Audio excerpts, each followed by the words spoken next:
কখনো ভেবে দেখছেন একটা জাহাজ যখন ডুবে বা এয়ারপ্লেন যখন ক্র্যাশ করে, ঠিক তার পূর্ব মুহূর্তে জাহাজের ক্যাপ্টেন বা বিমানের পাইলট কেন মেডে মেডে মেডে বলে চিৎকার করে? এরকম।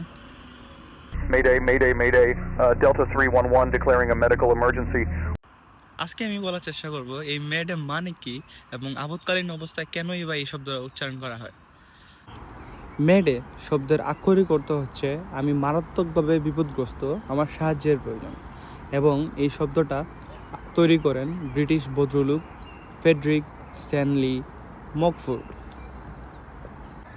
1920 সালের দিকে এই ভদ্রলোক লন্ডনের ক্রাইডন বিমানবন্দরের এয়ার ট্রাফিক কন্ট্রোল সেন্টারে এজ এ রেডিও অপারেটর হিসেবে কাজ করতেন। তখন তিনি খেয়াল করলেন যে কোনো একটা বিমান বা জাহাজ যখন দুর্ঘটনা কবলিত হইতো, তখন তারা মর্স কোডের মাধ্যমে সাহায্যের জন্য আবেদন করতো এয়ার ট্রাফিক কন্ট্রোল সেন্টারে। এবং তখন এই মর্স কোডটা ডিকোড কইরা এয়ার ট্রাফিক কন্ট্রোল সেন্টারের যে কাজ করতেন যারা, তারা বুঝতে হইতো। এবং এটা বুঝা এই আপৎকালীন অবস্থায় ব্যবস্থা নিতে নিতেই জাহাজ বা বিমানগুলো দুর্ঘটনায় কবলিত হয়ে যেত।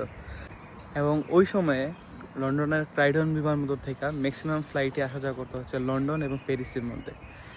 এবং এই কারণে ওই ভদ্রলোক তখন ভাবলেন যে একটা শব্দ নির্বাচন করা যাক যেটা পাইলটরা এবং জাহাজের ক্যাপ্টেনরা ইউজ করতে পারবে আপৎকালীন অবস্থায়। এবং এই শব্দটা ফরাসি ভাষা এবং ইংরেজি ভাষা দুইটার মধ্যে বোধগম্য বা দুইটাতেই বুঝতে ইজি হবে এরকম।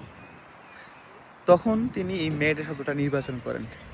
এবং পরবর্তীতে 1948 সালে ইন্টারন্যাশনাল এভিয়েশন অর্গানাইজেশন এই মেড শব্দটাকে একটি আন্তর্জাতিকভাবে জরুরি বিপদ সংকেত হিসেবে নির্বাচন করে।